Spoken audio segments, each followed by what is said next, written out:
getting a very, I'm from Trumbull, I'm getting a very strange impression of Hamden.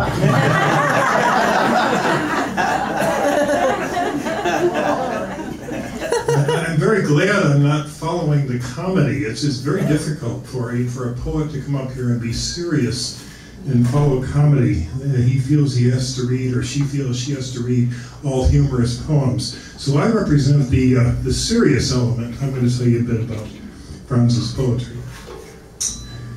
And put my glasses on. I'm very glad to have been asked to say some words about the poetry of Franz Douskey.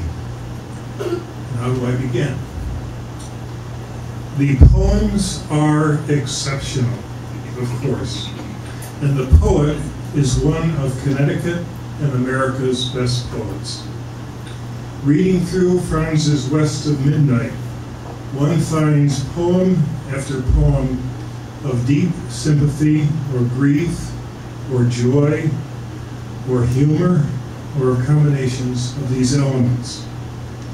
Many of the poems, perhaps the most characteristic of them, are the poems of an acute observer of life, and as he looks at others, usually looking at others. But sometimes the looking is also at objects. He watches a process unfold, and he concludes with a judgment, often implicit, about what he has observed. There are curses. There is some very romping sex. There are declaratives. There's surrealism. There is much irony and satire. If I were to use one phrase, it would be loving cynicism.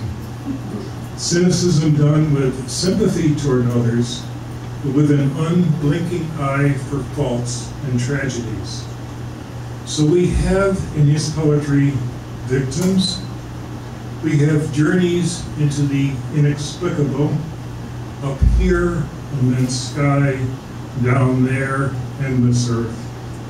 We have a poetry of alternating praise and blame, a poetry of trout and of snakes and of politics and of Georgia O'Keeffe paintings.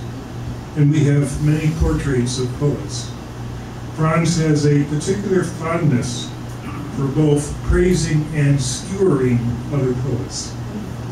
The poet says, and I quote, "I want to feel the flow between havoc and survival. It's the only way I can ever find my way home." And he speaks of the love and quick lightning of it all. And in the poem Blue Dusk, he observes, "It is wondrous that any of us can feel love after the evening news, enjoy the touch that deepens into passion." What I most value in Franz Douskey's poetry, however, is its involvement and its consciousness of three things: the numinous and mysterious other, the nation, and because his poems are ambitious and confident, of the world. In an era of narcissistic confessionalist poetry, his poetry has steadfastly refused to turn away into the miserly and misty self.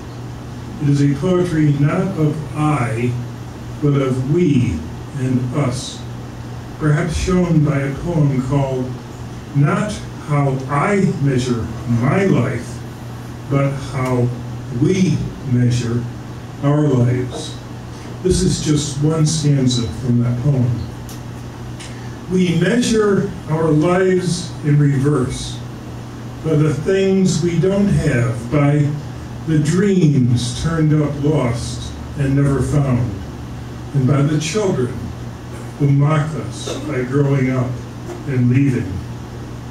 And with its understanding of us, its poetry gives us some of the best specific advice in living that I know. And these two lines are slightly paraphrased from a poem called The Memory Restaurant. eat the toast and remember the way kitchens used to smell of cakes rising. And that's very Zen, and it's utterly right, and it's definitely Franz Douskey. How really wonderful it is to have his poems among us tonight.